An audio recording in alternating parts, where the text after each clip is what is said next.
Number 1. Sub sandwiches. I worked at a Jimmy John's restaurant for a couple of years when I was in college over at UW-Madison. It was a nice place to work, and I had a car, so I got hired as a delivery driver. There's something about doing a majority of your work in your car that makes the job so much more enjoyable. Plus, I could tape my study notes and play them in the car while I drove. Early on during my sophomore year of college, I began delivering to a man who lived in Verona. He was right on the edge of our delivery area. He was a nice older man, likely in his early 70s.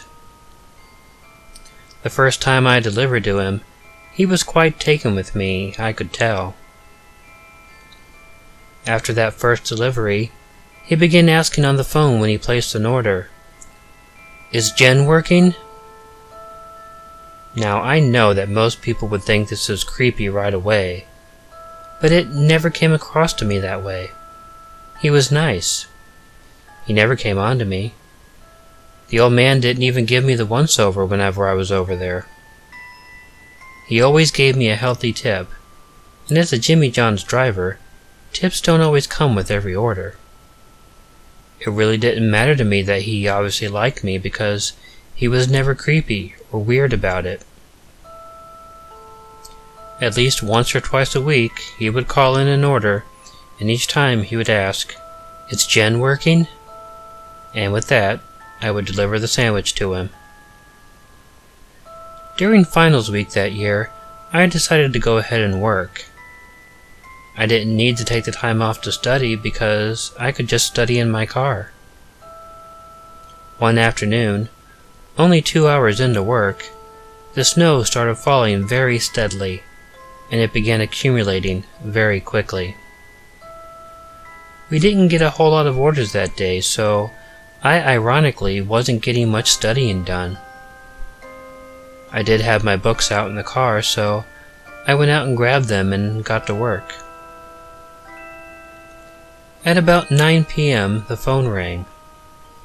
I answered it, and before I was even able to give my name, I heard the familiar voice of the old man ask me, "Is Jen working?" He placed his regular order, and I got in my car to drive to his place. I had to drive rather slowly because the snow was slippery. I was born and raised in Wisconsin, so I was used to driving in the snow. But this particular snow was a bit sloppy, and I found myself skidding quite a bit. The snow was also piling up fast on my windshield, so I had to keep my wipers on full blast to remove it. And then I would get that weird windshield water film on it, and with the light reflecting off the film, it was very difficult to see where I was going. Fortunately, Jimmy John's only delivers really close to their stores, so I got to the house pretty quickly. I parked on the street, right behind another car which appeared to be warming up. I thought that was odd because with the snowstorm in full gear, I didn't think anybody should really be out driving unless they had to. Home was the perfect place to be. I grabbed the old man's order and got out of the car. Looking at the house, I noticed that he had all of his lights off this time, which was rather unusual. I went up and knocked on his door. There was no answer, so I knocked again. This time, I heard a voice from inside the house yell at me, "Come in!" This was different than every other time I had delivered there. The man had always come to the door. He never even asked me to come inside after he'd opened the door. So this was odd. I really didn't want to come into his house. So I knocked on the door again. I again heard him yell at me to come in. After considering it for a moment, I finally decided to go into the house. The man had always been nice to me before, and I had no reason to expect this time would be any different. It was pretty unlikely that he would have been the type of creep that would spend months trying to gain my trust, then invite me into his house and do something to me. That just seemed kinda silly. So I opened the door and walked in. The house was only dimly lit by a lamp in the corner. I was in the front hallway. I looked around and, looking into the living room, I saw the man in his rocking chair, right by the fireplace. There was a very small fire going. I couldn't really see much else other than the man's silhouette in the rocking chair. I was really unnerved right then, and I felt like I should just turn around, go back outside, get in my car and leave. It was then that something caught my eye. Looking on the floor by the chair, I saw a knife lying on the carpet. That was the clincher that convinced me to leave. I turned, and as I turned, I heard the man tell me, "Jen, don't go," in a raspy voice.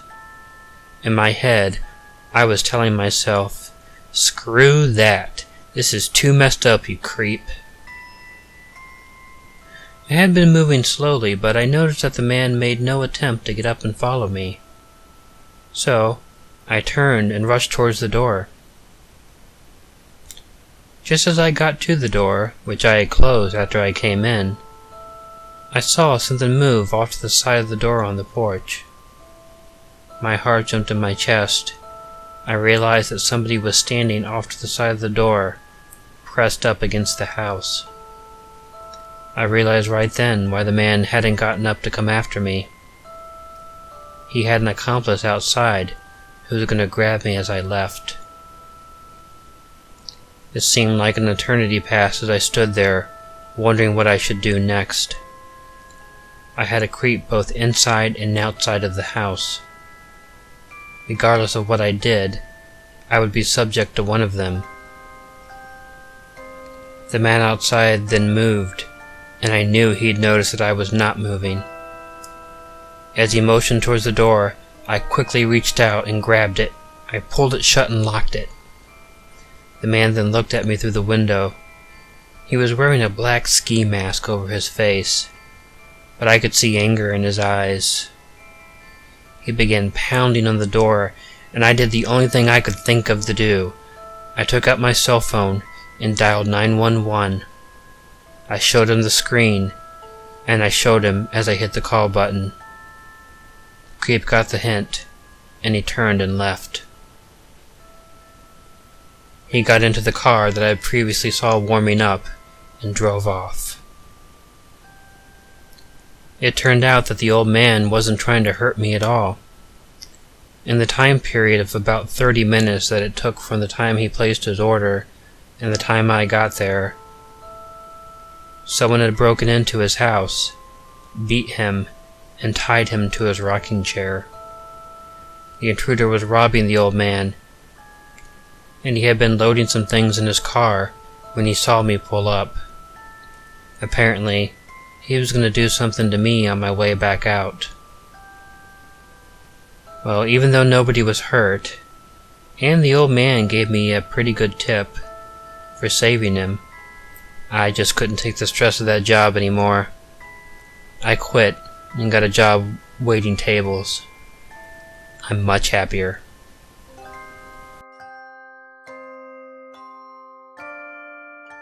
Number 2. Pizza. This is the weirdest thing to ever happen to me in my entire life.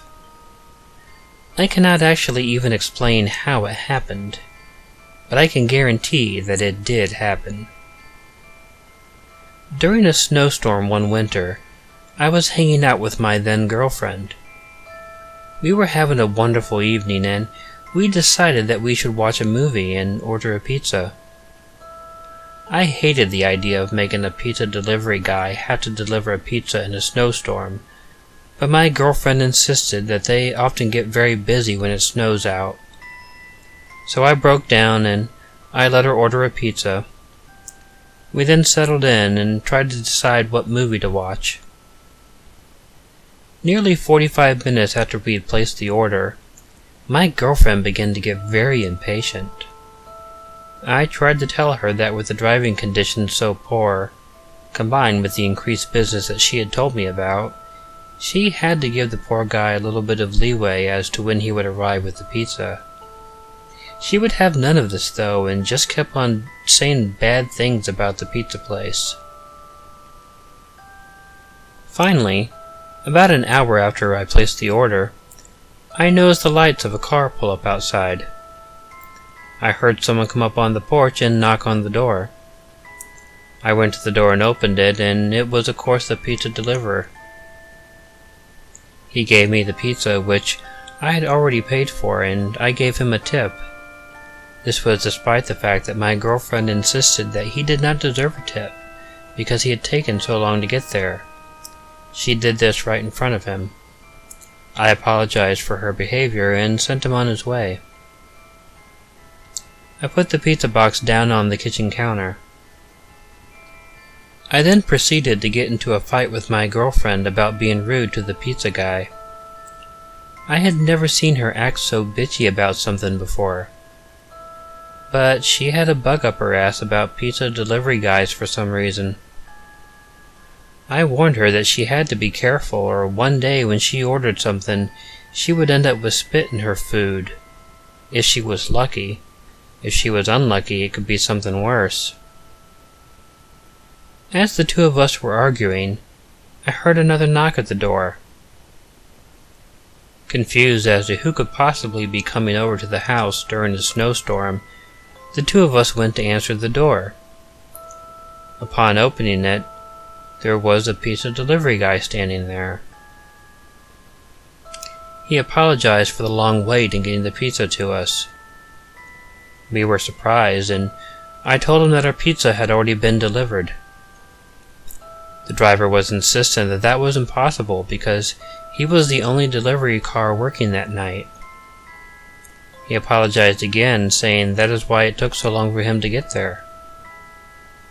I didn't know what to do, but I had already paid for the pizza online, so it didn't seem that the pizza place would be trying to screw us over. The driver seemed genuinely confused and upset. Then my girlfriend began verbally assaulting him. I couldn't understand why she was acting this way. After a moment, I became fed up with it, and I just took the second pizza. I gave the driver a tip, and he left. We walked back into the kitchen, with my girlfriend just nagging me about how she had been right about pizza delivery guys being jerks. She told me I shouldn't have tipped the second guy because he was just conning me. It just didn't make sense, and I was getting really fed up with the way she was acting. I decided it would be best just to have our pizza and watch the movie. I got myself a plate, and I proceeded to open both boxes. When I opened the box delivered by the first driver, my girlfriend screamed. I looked, and there was a ripped-up body of a dead rat scattered all over the pizza. And on the back of the box, in red ink, which was made to look like blood, but I knew that it wasn't, was written, "Next time, bitch." I don't know what it meant, and I never found out as we broke up shortly afterward. However, considering the way my girlfriend was acting towards the pizza delivery guys, she had probably pissed somebody off pretty badly in the past.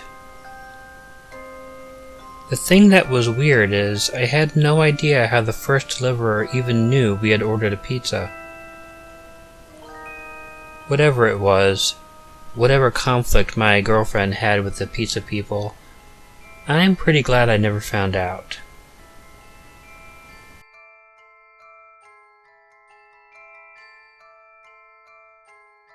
Number 3. Chinese. I'm the son of 2 first-generation immigrants from China. My parents came over during the 1960s, after the immigration quota was raised following the 1965 Immigration Act. They settled in Chicago, and I was their first child born in the United States. I grew up in the 1970s and early to mid-1980s. My parents opened up a restaurant in the 1970s that I still own today. Although I currently enjoy a lot of success, this wasn't always the case. In the early days, the restaurant didn't make much money. To keep from hiring too much outside help, all of the family had to pitch in. I'm sure you've seen this happen at some smaller Chinese restaurants. I would come to the store after school and sit in the booth by the cash register and do my homework. If the phone rang, I would be the one taking the order. When the customers came to pick up their food, I would hand them the food and take their money. I didn't get paid for it, but it was minimal work and it really didn't interrupt my studying very much. When I was 16, old enough to legally drive and work, my parents hired me as a delivery driver. I was happy to finally be making some money. I basically only worked for tips, but it was a decent amount of tips. More often than not, after that, my younger brothers and sisters took over the hosting duties. This is a story of something that happened to me back in the mid-1980s. I had finished up at school and was headed into work. We expected a pickup in delivery business that day because there was supposed to be a snowstorm that evening. My parents were not the sort who would cancel delivery service because of the weather. The flurries had begun to fall before I had even left school. And by the time I arrived at work, the snow was falling heavily. It seemed at first that my parents were wrong about the extra business. For the first couple of hours, we didn't get a single customer. It was probably after 5 p.m., and the snow had been piling up significantly. I then heard a customer come into the store. My younger brother was supposed to greet him, but I decided to do it since we were so slow. The man who walked in immediately made me uncomfortable. I don't really know why. He didn't look very threatening, but he was acting weird. He was squinting, and I really hoped it was because of the dim light in the restaurant and not because we were Asian. We also had a big aquarium, and he walked over to it and began talking to the fish. Then he came up to the counter. After looking at the menu, he actually said to me, "Hey, so what do you recommend, Fu Manchu?" I groaned inwardly, but I tried not to show the annoyance on my face. This sort of behavior wasn't completely unheard of, and my parents usually tolerated idiots in order to make money. I suggested to him that he should order the beef and broccoli, and when I did, rather than order, he just looked at the menu for quite a while. It was uncomfortable. When I began to say something, he looked away from the menu and looked down at me. He met my gaze head on, and the look in his eyes sent a shiver down my spine. "Can I help you with something?" I finally asked, a little bit of annoyance in my voice. He didn't answer me, and then, although I hadn't meant to, I began drumming my fingers on the counter impatiently. He noticed and was annoyed. The man simply looked at my fingers, and then after a long pause, he asked me, "Do you know karate?" I, in fact, did not know karate, but this was not an uncommon stereotype back in the 1980s. I didn't answer the question. The man then started making fake karate noises at me, and it was making me uncomfortable. He said things like, "Wah!" and "Hi-ya!" I just stared at him. He then asked me again, "So, do you know karate, tough guy? You want to settle this outside?" "Settle what?" I asked him. "I haven't even said anything to you." The man started getting boisterous with his karate noises, and his loud voice attracted the attention of my mother. She came out and saw the man giving me a hard time. Once she assessed the situation, she demanded that the man leave. The guy stopped, and then he pulled a pocket knife out of his coat and began waving it at me and my mother. He told my mother to make him leave. When he started to make a ruckus again, my dad and two of the men from the kitchen came out, one with his own much bigger knife. The chef demanded the other man leave, and he did, after giving me a long and dirty look. As the evening deepened, the snowstorm began bringing in the regular influx of customers. I had to let my brother and sister take orders because I was getting tons of delivery orders. Delivery was rough as the snow was falling heavy, and I had to drive very slowly. I had to pile several orders into the car and drive to each building at a crawl. I had 3 delivery orders to get out around 10 p.m. Fortunately, 2 of them were from the same apartment building, so after delivering the first, the second and third would be very easy. I got out of my car, the snow hitting me in the eyes, and I went up to the buzzer. I immediately was buzzed into the gate, and then walked up to the building. The first hallway was long and empty, and I knocked on the door at its end. I delivered the order, and then got into the elevator to go to the top floor. Arriving at the next apartment, I knocked on the door. It might not come as a surprise to anybody reading this that the man who answered was the racist man from the restaurant earlier. When he opened the door, I felt like a ball of lead formed in my stomach. I tried to keep my composure and tried to hand the man his food. The creep did not give me the money, nor did he try to take his food. He just smiled at me, and after a long pause, he asked me the question again. "Do you know karate?" My heart was beating fast, and I really just wanted to turn and run off. I didn't answer, and I just tried to hand the food over to the man. He didn't take it. He made some of his exaggerated karate noises again, and then he asked me, "Do you know karate?" Finally, I shook my head no. I guess in retrospect I should have said yes. He was obviously asking me because he wanted to know how easily he could beat my ass. Although I was expecting a beating almost right away, he just put his hand out for his food.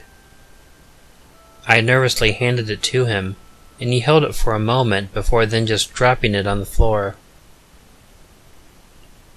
I then stood there for a moment, my mind telling me to run. The man then lifted his foot up and stomped all over the food, busting it all over the floor. I made to run off, but the man grabbed me and violently pushed me backwards, with my back hitting the wall across the hallway. I hit my head on the wall and felt all fuzzy for a moment. The man then walked out into the hallway, and I wanted to get up and leave, but the wind was still knocked out of me. I didn't know what to do, but I thought this racist jackass was going to kill me. Not much time must have passed between the time that I fell against the wall and when the man stood over me, because someone in the apartment behind the wall that I hit opened their door. A man in his early 20s looked out the door, and he noticed me laying on the floor. The other man immediately went back into his apartment and slammed and locked the door. The new guy helped me up, and he offered to call the hospital for me. I declined, but I did ask him to walk me out of the building. I didn't tell my parents what happened. They were pretty overprotective, so I knew if I did, they probably wouldn't let me deliver anymore. And I really liked that job. Fortunately, nothing like this ever happened again.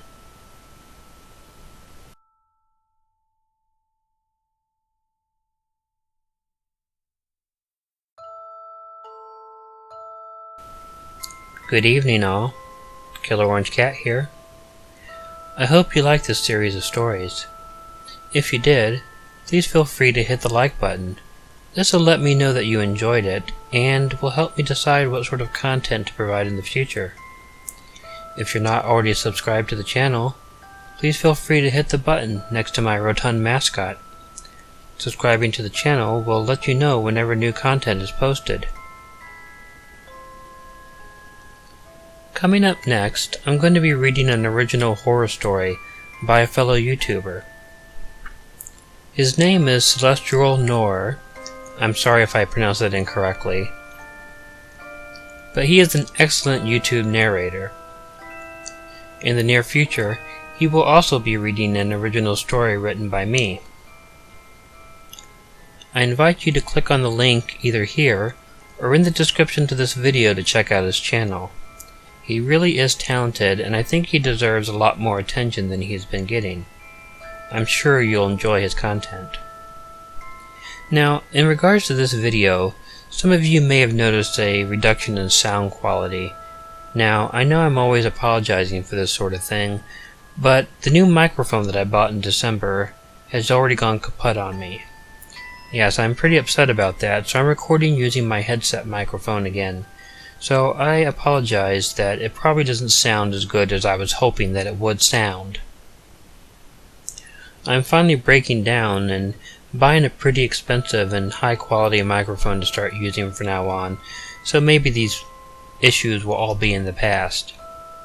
So I hope that'll happen within the next couple of weeks.